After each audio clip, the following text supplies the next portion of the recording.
Jadi mereka tetap nggak boleh cari iklan, tapi mereka tetap harus siaran. Belum kita bicara tentang televisi komunitas, wah makin sedih lagi kondisinya, udah banyak yang mati. Aturan ini harus dibongkar, dan menurut saya emang dimulainya dari revisi Undang-Undang Penyiaran. Nah, selama revisi Undang-Undang Penyiaran yang nggak gol, ya nanti akan ada gini, RCTI menggugat ke MK, nanti ada siapa lagi menggugat ke MA. Ini emang riuh kata orang Sunda itu.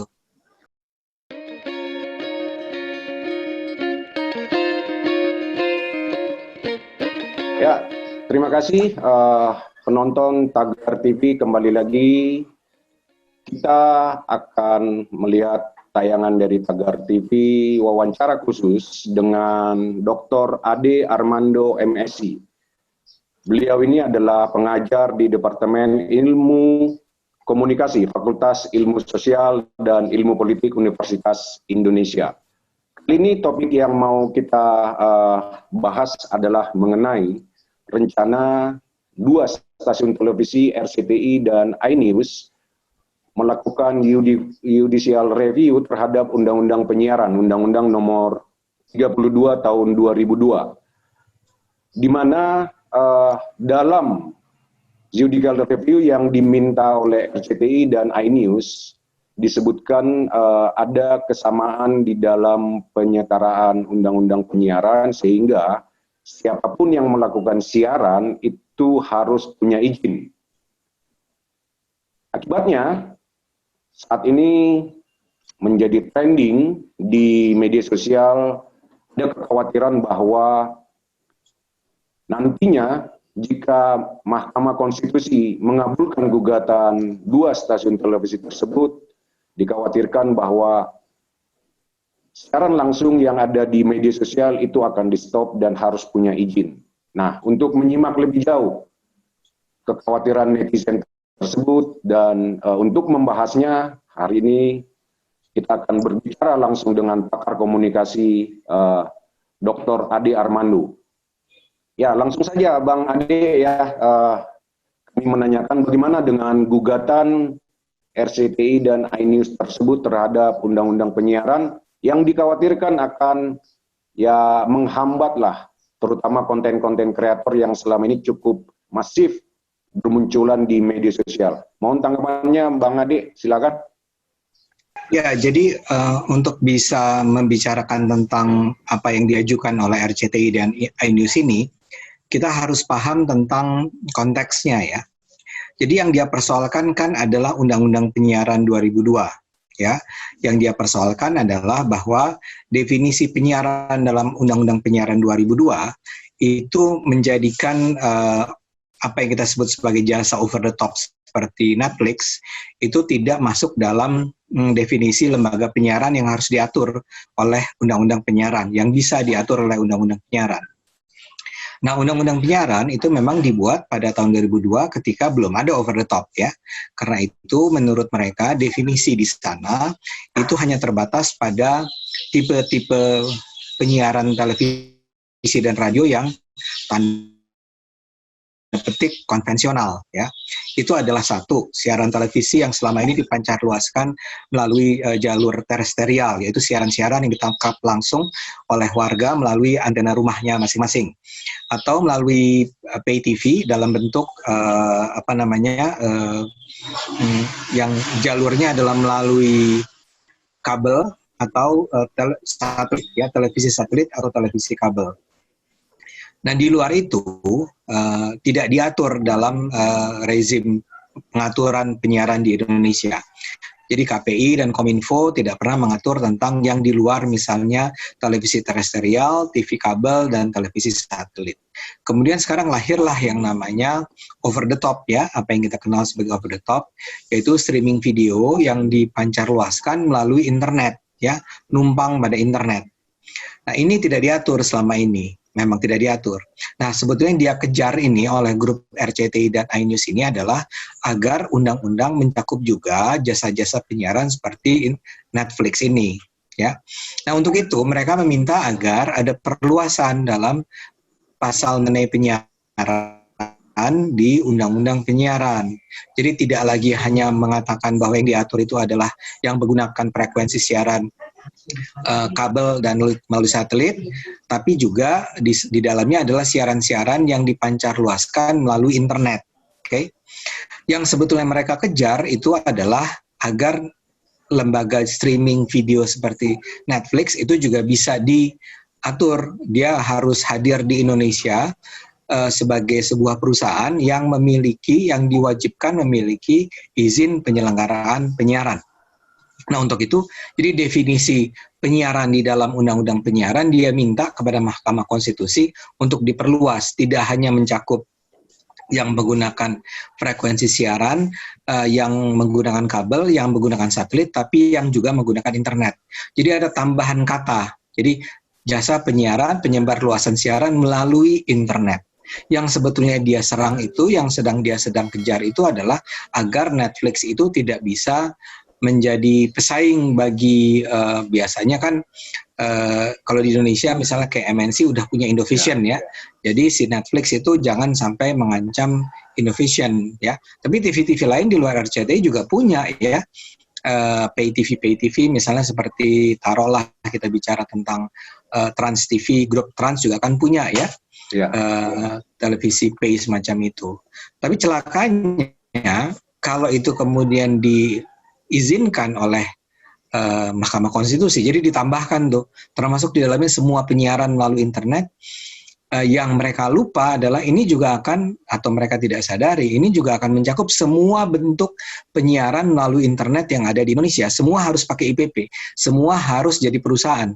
Siapa? Ya, yang paling gampang dijadikan contoh adalah YouTuber. Ya, orang yang menggunakan YouTube untuk bersiaran di internet. Siapa lagi? Ya TikTok. Siapa lagi? Ya Instagram Live. Ya, semua yang bentuknya siaran melalui internet itu bisa terkena gara-gara perluasan definisi di undang-undang tersebut. Kira-kira gambarannya seperti itu. Ya, jadi artinya secara jelas bahwa sebenarnya RCTI mengejar di sisi bisnisnya sebenarnya ya. Oh iya, kalau itu sangat jelas. Mereka itu kan memang kehadiran Netflix tersebut ya dengan segala macam kelengkapan library yang mereka tawarkan itu mengancam lembaga-lembaga penyiaran di Indonesia yang sedang mengembangkan juga jasa sejenis. Misalnya seperti kita tahu grupnya MTech itu kan juga punya video kan, ya semacam Netflix juga, ada iFlix dan ada macam-macam juga. Nah, mereka ingin menutup pasar ini dengan mengatakan bahwa itu harus diatur nih, mereka harus tunduk sama KPI jadinya. Kalau itu terdaftar di Indonesia ya harus tunduk sama KPI ya. Jadi, dan itu karena persaingan bisnis, nggak ada hubungannya sama pertimbangan moral atau yang saya baca dikatakan oleh orang-orang RCTI atau iNews. Sejak kapan kan RCTI peduli sama soal moral? Ya, karena mereka alasannya kan bisa saja semacam asas tujuan dan fungsi penyiaran itu menjadi tidak terdeteksi oleh pemerintah atau KPI misalnya, di mana ada siaran-siaran yang tidak berasaskan Pancasila, ya bebas saja muncul seperti itu. Itu kan salah satu alasan moral mereka seperti itu, Bang Ade.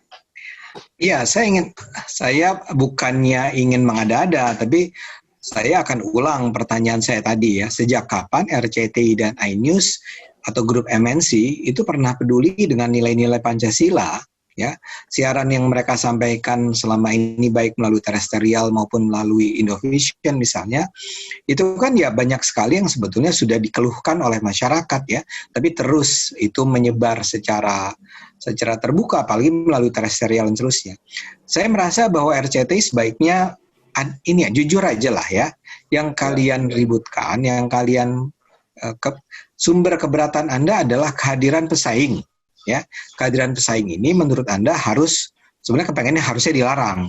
Tapi untuk itu dia mengatakan harusnya dibuat aturan di Undang-Undang Penyiaran yang menyebabkan si lembaga penyiaran, lembaga jasa streaming video seperti Netflix ini harus dipersulit hidupnya untuk bisa masuk ke Indonesia dengan cara ya tadi diatur melalui rezim Undang-Undang Penyiaran 2002. Bilang aja ini persaingan bisnis, menurut saya lebih adil, dan kita jadi nggak merasa bahwa kalian mengada-ada nih dengan mengatakan bahwa ada pertimbangan nilai-nilai Pancasila dan seterusnya. Ya, karena kan netizen juga meributkan persoalan konten dari RCTI juga selama ini juga tidak mendidik. Kenapa ujung-ujung kemudian mereka berbicara soal moral seperti itu, Bang Adi? Betul, betul sekali ya. Misalnya gini, kan ada argumen yang mengatakan, argumen yang saya sering dengar dari kelompok industri adalah bahwa wah, ininya jadi nggak sama nih standar siarannya. Jadi kalau Netflix segala boleh, kalau televisi di Indonesia itu serba diatur. Yang itu keberatan yang valid ya menurut saya ya. Tapi kemudian jangan pura-pura bermoral, karena selama ini kalau Anda lihat pay TV pun sebetulnya misalnya kita nonton Indovision, nah di situ ada taruhlah fashion channel kalau bagi penonton yang kenal dengan channel fashion. Itu kan sebetulnya norma-norma dari fashion channel yang disiarkan oleh Indovision itu jauh lah dari standar yang harus dijalankan oleh televisi di Indonesia seperti aturan yang ada. Jadi mereka sendiri selama ini sudah menyajikan muatan-muatan yang kalau di pay TV ya, yang saya katakan yang di pay TV-nya itu adalah muatan-muatan yang sebetulnya sudah tidak bisa dikatakan sejalan dengan aturan-aturan penyiaran yang ada di Indonesia. Tapi toh kita selama ini kita juga tidak pernah nih masyarakat sipil meminta agar itu pay TV harus diatur dong, lebih tegas dong, fashion channelnya harus dilarang, atau film-film Amerika yang disiarkan di mana di HBO atau di Cinemax itu seharusnya aturannya sama ketatnya dengan aturan-aturan yang ada di TV terestrial. Kita juga masyarakat nggak pernah ngomong begitu kok ya. Jadi jangan gunakan alasan moral menurut saya, karena jadinya terasa mengada-ada. Ya, persoalannya Bang Ade kan ini seperti yang sudah Bang Ade sampaikan sebenarnya tadi, bahwa dia menuju yang raksasa, tapi kemudian yang kecil-kecil semacam konten kreator itu kan menjadi sangat terganggu, terhambat begitu. Padahal yang jumlah lebih banyak kan sebenarnya yang kecil-kecil ini konten kreator. Nah ini kan akibatnya akan sangat besar gitu. Nah ini gimana menurut Bang Ade jika nanti Mahkamah Konstitusi menyetujui gitu? Saya sih menduga Mahkamah Konstitusi tidak akan menyetujui ya, karena permintaan mereka bukan soal tafsir, bukan soal penegakan pasal yang sudah ada ya. Mereka meminta agar ada penambahan, ya, ada kata-kata yang ditambahkan dalam undang-undang, ya. Dan sebenarnya itu berarti ya sekalian aja si undang-undang penyiaran yang ada saat ini kan memang sudah bertahun-tahun berusaha direvisi. Ya, dan salah satu yang menghambat sebetulnya kelakuan industri sendiri kan. Kita tahu berulang kali sudah hampir goal itu di-cut di saat-saat terakhir. Dan salah satu pihak yang paling yang kita tahu ya dari apa yang terjadi di belakang proses pembuatan perevisian undang-undang penyiaran ini, sebagian sebetulnya para pelaku yang menghambat revisi undang-undang penyiaran adalah para pelaku industri, para pemilik media yang merasa bahwa mereka sudah nyaman dengan hidup dengan undang-undang penyiaran yang ada saat ini ya. Terutama yang menyangkut migrasi digital ya. Nah, poin saya adalah sebenarnya kalau mau ngatur tentang over the top ini, OTT ini, benar bikin aturannya, tapi dalam sebuah aturan yang lebih luas, yaitu revisi undang-undang penyiaran, di mana di dalamnya salah satunya ada aturan mengenai over the top. Karena kalau enggak, kalau caranya seperti ini, persis seperti yang Anda katakan tadi, ya, Bung Petra, yaitu bahwa karena kalimatnya adalah semua yang siaran melalui internet itu harus memiliki izin penyelenggaraan penyiaran dan harus berbentuk perusahaan. Ini bukan cuma soal content creator dalam artian taruhlah kita bicara siapa, Atta Halilintar gitu ya, atau inilah youtuber yang kreatif yang membuat lagu, membuat film-film independen, film melalui YouTube gitu ya. Bukan cuma itu aja kena ya, apalagi kemudian juga citizen yang disebut sebagai, kalau content creator-nya adalah juga citizen, apakah citizen journalism, apakah film-film pendek yang dibuat oleh orang, atau bahkan sekedar TikTok yang sesederhana itu kan, yang lucu-lucuan aja, bukan sesuatu yang terlalu serius juga.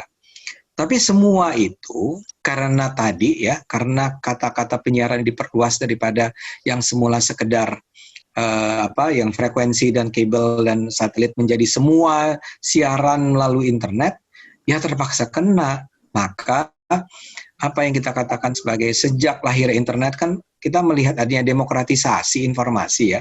Ketika akhirnya informasi tidak hanya dikuasai oleh mereka yang berorganisasi besar, yang bermodal besar, tapi even bahkan individu pun ya, kita ini manusia, citizen biasa, warga negara, sekarang suaranya bisa didengar oleh publik dengan membuat konten-konten yang menarik perhatian. Saya bisa membuat video dan saya taruh di YouTube saya, dan penontonnya bisa, kalau itu menarik orang, bisa ratusan ribu kan. Dan saya bisa mengkritik pemerintah, saya bisa mengkritik pemodal, saya bisa bicara tentang taruhlah misalnya narkotika dan macam-macam. Jadi even citizen aja sekarang terancam nih, yang dalam beberapa tahun terakhir ini sudah memperoleh sebuah public sphere, ruang publik, wilayah publik yang luar biasa yang tidak pernah kita rasakan sebelumnya, di mana komunikasi itu sekarang tidak lagi hanya dikuasai oleh para pemodal besar, tetapi juga bisa melibatkan warga negara biasa. Ini semua akan mati. Jadi bukan cuma content creator seperti Atta Halilintar ya, tapi even pelaku TikTok ya, atau orang yang bikin video yang dipasang di Instagramnya, ya. Kalau lihat dari gugatan dari RCTI sama ini, kalau begitu ini kan salah menggugat dong, karena ini mereka kan meminta penambahan pasal, nggak tepat dong ke MK, harusnya ya ke DPR. DPR merevisi undang-undang itu. Itu yang saya maksud, ya. Itulah yang saya maksud. Mahkamah Konstitusi itu saya duga sih, ya mudah-mudahan nggak ada money politics di sini ya. Saya duga sih seharusnya menolaknya, karena ya tidak ada sesuatu yang urgent yang harus membuat akhirnya undang-undang itu diubah oleh Mahkamah Konstitusi. Saya yakin Mahkamah Konstitusi jawabannya adalah, nanti kan ada proses dengar para ahli dan seterusnya kan, tinggal disampaikan bahwa seharusnya ini diaturnya dalam sebuah pengaturan yang lebih komprehensif di tingkat undang-undang, dan itu menyangkut bukan hanya OTT tapi juga digital ya, migrasi digital, dan ada banyak lagi pasal-pasal undang-undang penyiaran yang perlu diperbaiki karena ya memang aturannya sudah kadaluarsa. Mereka ya tahu 2002 kan, kita juga tidak perlu menganggap ini buruk atau apapun, tapi itu kan 2002 ya. Sudah begitu banyak hal yang berlangsung dalam 18 tahun terakhir. Jadi benar yang Anda katakan, ini urusan DPR sebetulnya, bukan Mahkamah Konstitusi. Nah, sebenarnya juga untuk mengatur seperti tadi, kalau kita ikuti alur dari permintaan kedua stasiun televisi itu, gimana sebenarnya bisa mengatur yang besar, tapi yang kecil juga nggak boleh diabaikan seperti itu. Gimana menurut Bang Ade? Ya justru kan kalau misalnya aturan sudah jelas, yang diatur hanyalah over the top, ya. Bayangkan ya, dalam undang-undang penyiaran yang baru ada aturan mengenai over the top, dan ada definisinya siapa itu over the top. Ya, dia menggunakan siaran, tapi juga misalnya dalam rangka beroperasi sebagai sebuah entitas bisnis di Indonesia. Ya, artinya dia, jadi kan gini, beda nih antara Anda punya channel di YouTube, mungkin Anda memperoleh keuntungan dari sana, ya. Tapi kan sebetulnya Anda itu bukan beroperasi sebagai entitas bisnis yang misalnya meminta penonton Anda untuk membayar, gitu kan? Yang jadi masalah dengan Netflix kan, kalau mau dilihat sebagai masalah ya, adalah karena dia beroperasi sebagai entitas bisnis, di mana orang yang bisa menikmati jasa mereka hanyalah orang-orang yang membayar.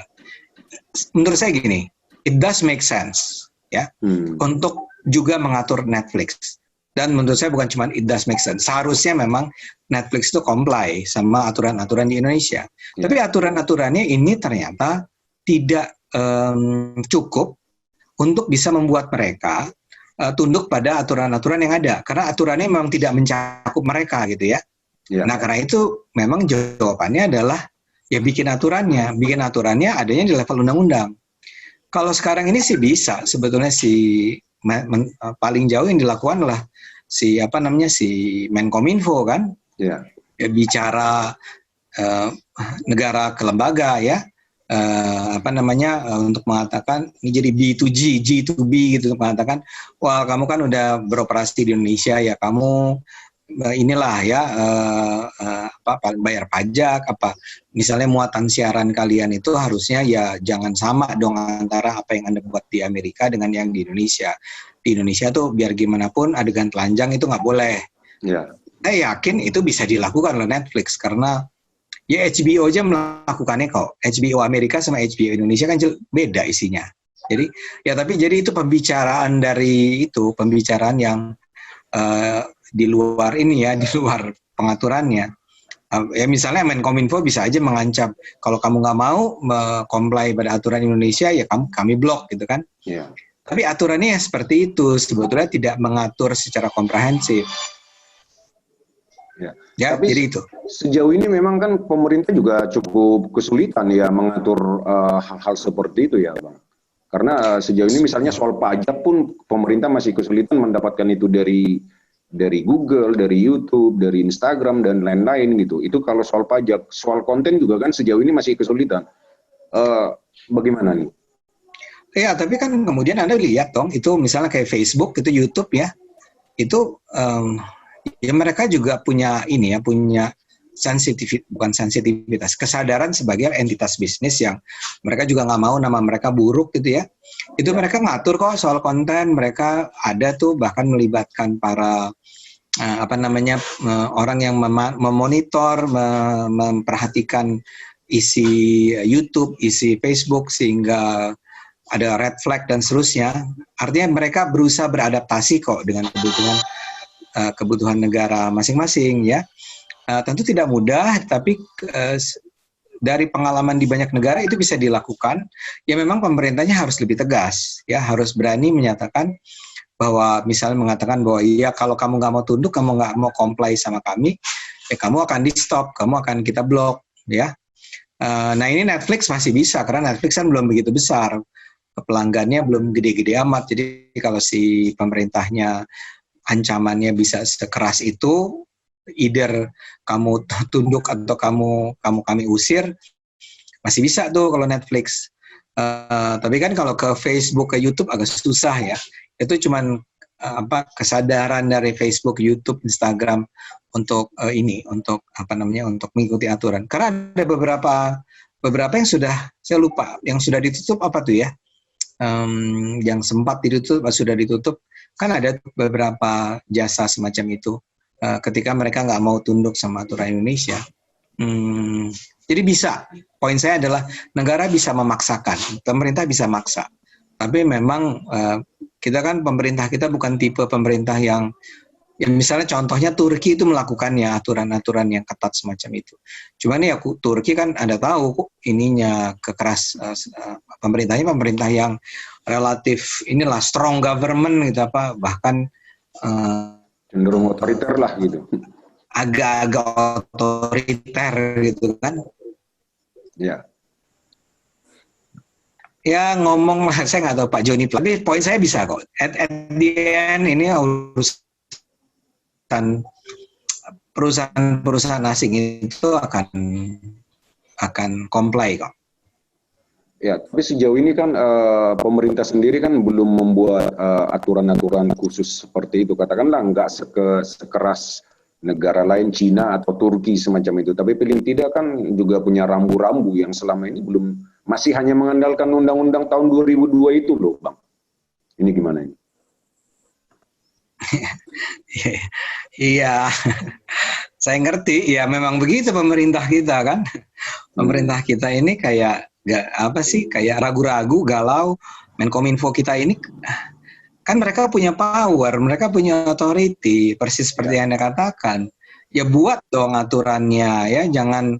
Dan ya karena kekacauan semacam inilah kemudian akhirnya masing-masing pihak seperti tadi RCTI, iNews itu ya kok mereka berhasil kok selama ini menghambat gitu ya. Jadi saya mau bilang bukan hanya pemerintah nih, DPR juga sama aja. Undang-undang penyiaran yang harus direvisi itu tidak kunjung direvisi. PP yang bermasalah. PP Kominfo kita tuh bermasalahnya banyak banget. Warisan di eranya Pak Sofyan Jalil ya, tahun-tahun 2005, 2006. Yeah. Jadi undang-undangnya sendiri punya banyak kelemahan, peraturan pemerintahnya sendiri mempersulit keadaan gitu ya. yang baru yang kita harapkan bisa mengatur secara lebih secara lebih komprehensif lah ya perkembangan mutakhir tidak kunjung keluar. Jadi emang seperti rimba tak bertuan nggak jelas otoritasnya seperti apa gitu dan pengaturannya seperti apa. Dan banyak yang sudah jadi korban kan. Anda tahu misalnya kalau bicara digital, televisi Indonesia digital yang udah punya izin itu ya seperti Tempo TV, ada macam-macam lah ya. Kalau Anda punya bisa nonton, bisa buka siaran digital Indonesia itu kan ada banyak televisi yang sebetulnya udah dapat izin siaran digital di eranya Pak Tifatul, tapi kemudian karena tidak kunjung selesai nih migrasi digitalnya, mereka setiap tahun atau setiap bulan masih bayar loh, gitu ya, untuk siaran. Tapi juga nggak pernah diberi izin untuk bersiaran sebagaimana layaknya sebuah stasiun televisi swasta yang resmi. Jadi mereka tetap nggak boleh cari iklan, tapi mereka tetap harus siaran. Belum kita bicara tentang televisi komunitas, wah makin sedih lagi kondisinya, udah banyak yang mati. Aturan ini harus dibongkar dan menurut saya emang dimulainya dari revisi Undang-Undang Penyiaran. Nah, selama revisi Undang-Undang Penyiaran yang nggak gol, ya nanti akan ada gini, RCTI menggugat ke MK, nanti ada siapa lagi menggugat ke MA. Ini emang riweuh kata orang Sunda itu. Nah Bang, ini jika Abang dikasih kesempatan nih memberikan usul misalnya untuk revisi Undang-Undang Penyiaran tahun 2002 misalnya, apa yang harus paling urgent yang Abang berikan ide untuk masuk ke dalam Undang-Undang Penyiaran yang baru, Bang? Wih, banyak. Kalau ada yang bilang, mana yang urgent itu, ya Allah, itu udah numpuk-numpuk. Sorry, saya mau bilang, dari mana dari name it, apa yang Anda mau bilang, apa yang harus dikaitan sama lembaga penyiaran. Dari kalau buat saya yang paling bikin marah itu adalah bahwa Indonesia sampai saat ini tidak pernah bisa menjalankan sistem siaran jaringan ya. Karena mestinya mengikuti rezim penyiaran di seluruh dunia, ya stasiun televisi yang siaran dari Jakarta itu nggak bisa menjangkau begitu aja seluruh Indonesia tanpa stasiun-stasiun televisi lokal jaringan kan. Ya mestinya dia punya di setiap daerah, dia menumbuhkan seperti radio lah ya. Prambors itu di Bandung ada Prambors Bandung, di Medan ada Prambors Medan, kira-kira gitu. Ini juga harusnya RCTI Jakarta, ada RCTI Bandung, ada RCTI Medan, Surabaya dan seterusnya. Itu nggak jalan ya. Soal pemusatan kepemilikan nggak jalan, sehingga sekarang stasiun televisi bisa punya berapapun sebetulnya aturannya. Nggak dibatasi. Soal lembaga penyiaran atau tadi yang juga sangat penting nih, migrasi digital, itu nggak diatur, nggak pernah ada kata akhir, kata sepakat tentang migrasi digital kita akan seperti apa. Soal Komisi Penyiaran Indonesia, carut marut, berantakan, otoritasnya nggak jelas, cuman ngatur isi, orang-orang yang terpilih di sana adalah job seeker. Lembaga penyiaran publik, TVRI, RRI, nggak punya resources, tidak punya kekuatan. Jadi banyak banget, nah ditambah lagi sekarang over the top, gitu kan. Mana yang lebih dulu, nggak bisa. Ya saya minta maaf, tapi emang harus dibongkar semua.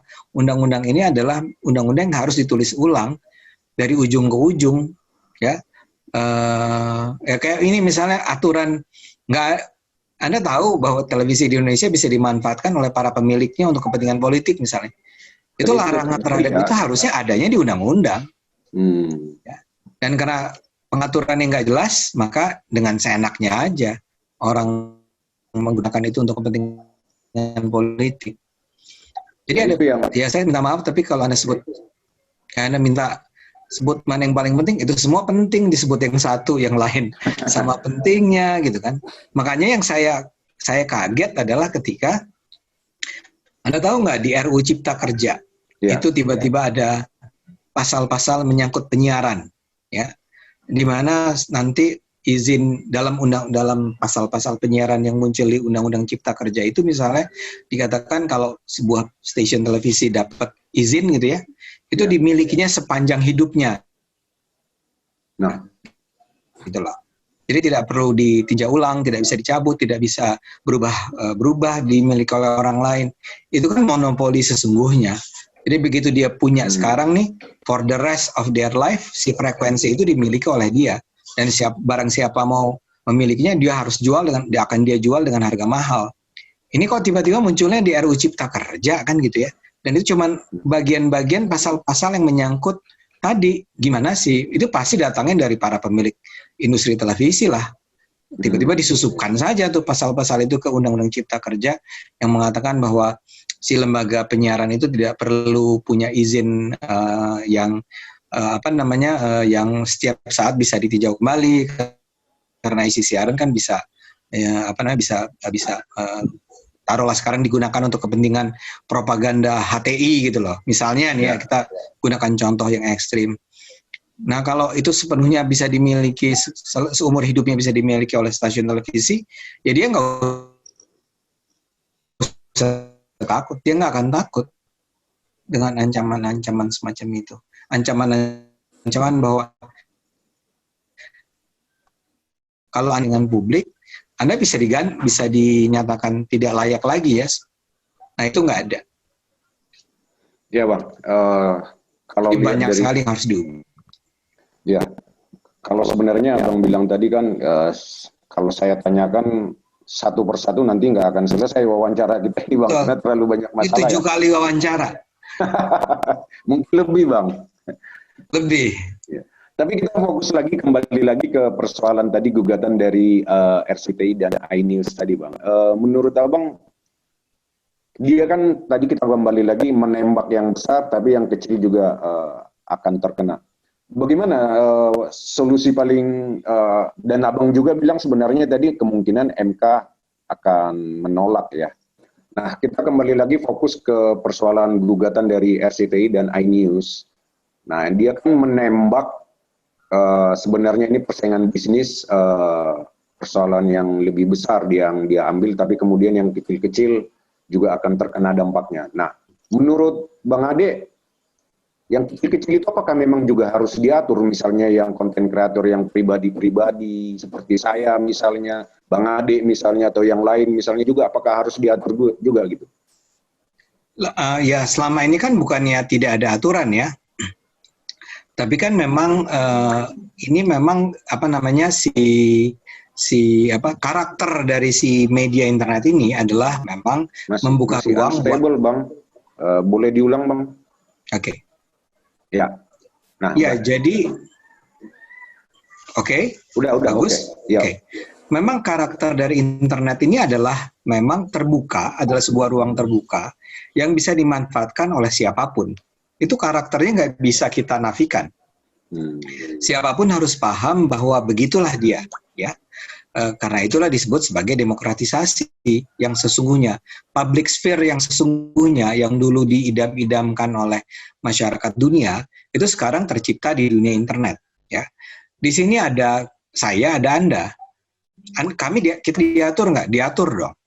Kan ada yang namanya Undang-Undang ITE ya. Ya, walaupun menurut saya Undang-Undang ITE itu pun juga harus dirombak, ditulis ulang. Pertama terkait dengan penggunaan internet untuk keperluan seperti yang kita lakukan ini.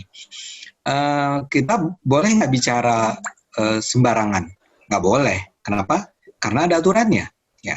Cuman nanti begitu kita menjadi sebuah entitas bisnis, ya kita akan diatur bukan oleh Undang-Undang ITE lagi. Ya. Anda punya aturan-aturan sebagai, kalau Anda bergerak sebagai entitas bisnis, ya ada aturan mengenai Anda sebagai entitas bisnis. Tapi kalau ada seorang seorang netizen gitu ya, seorang YouTuber gitu yang memperoleh keuntungan dari tayangannya di YouTube ya paling-paling yang bisa dikenakan pada dia adalah yang namanya seperti ya pajak, dia akan dikejar oleh dinas pajak kita kan, mereka akan mengetahui bahwa ini ada sekarang sumber-sumber penghasilan yang datangnya dari YouTube yang dulu tidak dikenal, maka itu pun harus diatur. Tapi jangan khawatir, yang saya ingin katakan jangan khawatir bahwa akhirnya kita semua seperti tidak menjadi lawless. Jadi internet itu menjadi lawless, jadi wilayah yang tidak ada law-nya ya. Kita tetap diatur kok, kita tetap dikatakan bahwa kita nggak boleh menyebarkan pornografi, kita tidak boleh menyebarkan hate speech, dan kita dilarang untuk itu, dan government punya otoritas untuk mengintervensi kita gitu ya.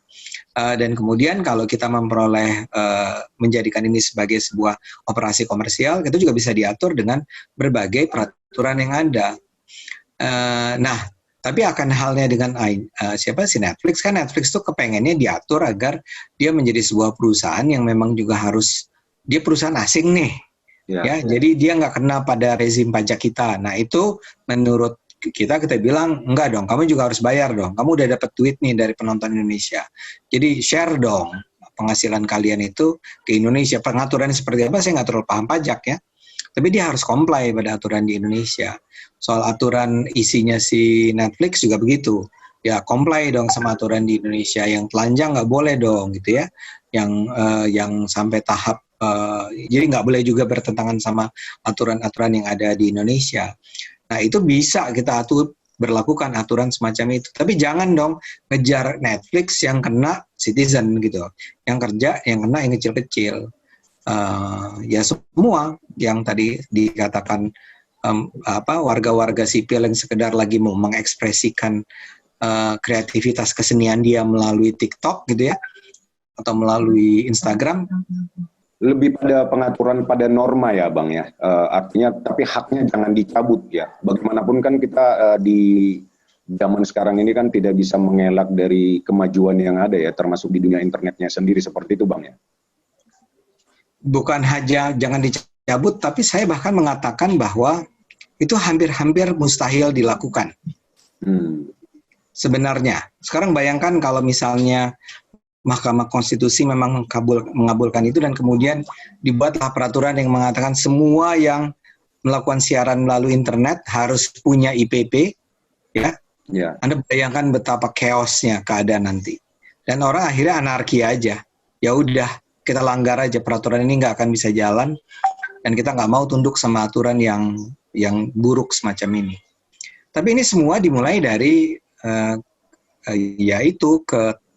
jadinya kita, makanya sekarang udah mulai ada kan gerakan untuk boykot RCTI, karena mereka jadinya mengancam kita semua sebagai warga negara dengan langkah yang sangat, menurut saya tidak cukup masuk akal itu, atau tidak masuk akal itu.